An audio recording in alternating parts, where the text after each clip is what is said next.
এক বোন পৃথিবী ছাড়ার আগে একটা চিরকুট লিখে গেছে। চিরকুটে লেখা ছিল, আমার স্বামীর মতো ছেলে প্রতিটা ঘরে জন্ম হোক, তবে এরকম স্বামী আর কোনো মেয়ের না হোক। একটা মেয়ে কতটা আফসোস নিয়ে, অভিযোগ নিয়ে এই কথাগুলো বলতে পারে তা ভাবনাহীন। আমি মা ভক্ত পুরুষদের খুবই ঘৃণা করি, কারণ তারা মেরুদণ্ডহীন কাপুরুষ। মাকে ভালোবাসবেন এটাই তো স্বাভাবিক, কিন্তু অতিরিক্ত মা ভক্তগিরি করতে যেয়ে নিজের স্ত্রীর সাথে যে দিনের পর দিন অন্যায় করতেছেন, এটা কি অস্বাভাবিক নয়? যে পুরুষ মায়ের কথা স্ত্রীকে ত্যাগ করতে পারে, অত্যাচার করতে পারে, আমি মনে করি সে কোনো পুরুষ না, সে আস্ত একটা কাপুরুষ। একটা কথা মনে রাখবেন, আপনার মা আপনাকে জন্ম দিয়েছে ঠিকই, তবে সারা জীবন আপনার মা আপনার সুখে দুঃখে পাশে থাকবে না। যেমনটা এখন আপনি আপনার নিজের ঘরেই দেখতে পাচ্ছেন, আপনার বাবার পাশে চিরসঙ্গী হিসাবে কিন্তু আপনার মাই থাকতেছে।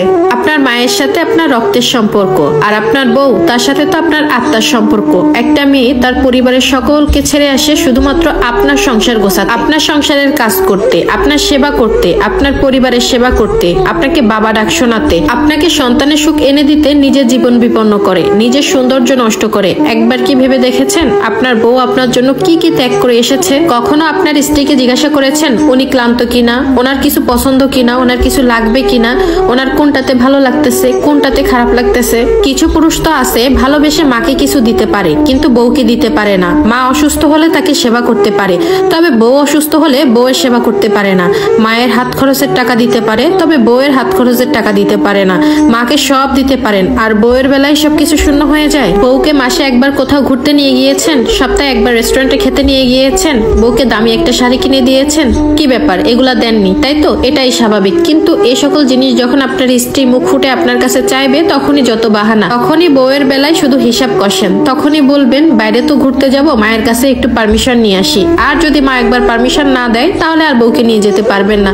যে মেয়েটা আপনার পরিবার সংসার সামলাতে হিমশিম খায়, যে মেয়েটা পিরিয়ডের প্রচুর ব্যথাতেও আপনাদের সামনে নানান প্রকার খাবার এনে হাজির করে, সেই মেয়েটাকে কি কখনো জিজ্ঞাসা করেছেন আজকে তোমার শরীরটা কেমন, তোমার কি খারাপ লাগতেছে কিনা, তুমি কি রেস্ট করতে চাও কিনা? না, একদমই জিজ্ঞাসা করেননি। আর এটা করার কথাও না, কারণ আপনি পুরুষ।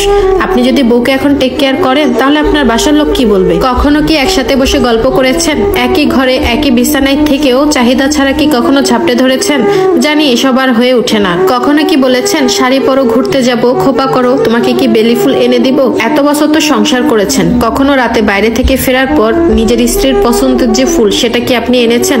বড় বড় গিফটের কথা বাদ দিলাম, এই যে ছোট ছোট জিনিসগুলা, এগুলো কি কখনো করেছেন? আর এগুলো করার বেলায় আপনাদের কোনো সময় মনে থাকে না। অনেক স্বামীই আছে নিজের স্ত্রীকে শারীরিক মানসিক ভাবে আঘাত করে। কেন জানেন? সেটা হচ্ছে তার মায়ের ভয়ে। কোনো কিছু করতে গেলেই মা পছন্দ করবে না, মা মেনে নিবে না, এটার জন্যই, তাই তো? একটা কথা সবসময় মনে রাখবেন, আপনি যেমন আপনার মায়ের ছেলে, তেমনি কারো স্বামী, আবার কারো সন্তানের বাবা।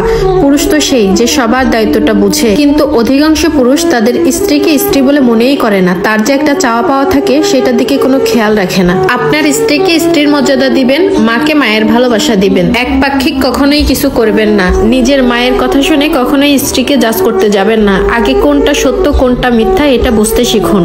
এক অভাগী আপুর কথা ছিল, আমি আমার স্বামীকে কখনো ক্ষমা করব না, কখনো না। বিয়ের আগে এত শান্তিতে ঘুমাতাম, কিন্তু এখন আমাকে এত চাপ দেয় সবাই মিলে, রাত 2টা 3টা বেজে যায়, অথচ আমার চোখে ঘুম নেই। আমি মানসিক রোগী হয়ে গেছি। আমি আমার স্বামীর সাথে কখনো একটা মনের কথা শেয়ার করতে পারি না। কখনো যদি একটা দুঃখের কথা শেয়ার করি, আমাকে হাজারটা বকা দেয়, হাজারটা তর্ক দিয়ে বুঝিয়ে দেয় যে আসলে দোষটা আমারই ছিল, যার কারণে আমার এই দুঃখ। শ্বশুর বাড়িতে এই 8 বছর ধরে সংসার করতেছি, কিন্তু এখনো পর্যন্ত নিজের একটা পছন্দ মতো জিনিস কিনতে পারি নাই। আমার রুমটাও আমি ঠিক মতো সাজাতে পারি নাই। এই 8টা বছর তার মা যেভাবে চালিয়েছে, ঠিক সেভাবেই চলেছি, কোনো কথা বলি নাই। তারপরও যদি আমার স্বামী আমার মনের কথাটা বুঝতো, তাহলে আমার আর কিছুই লাগতো না। কিন্তু আফসোস কি জানেন, আমার স্বামী আমার দিকটাই বুঝলো না।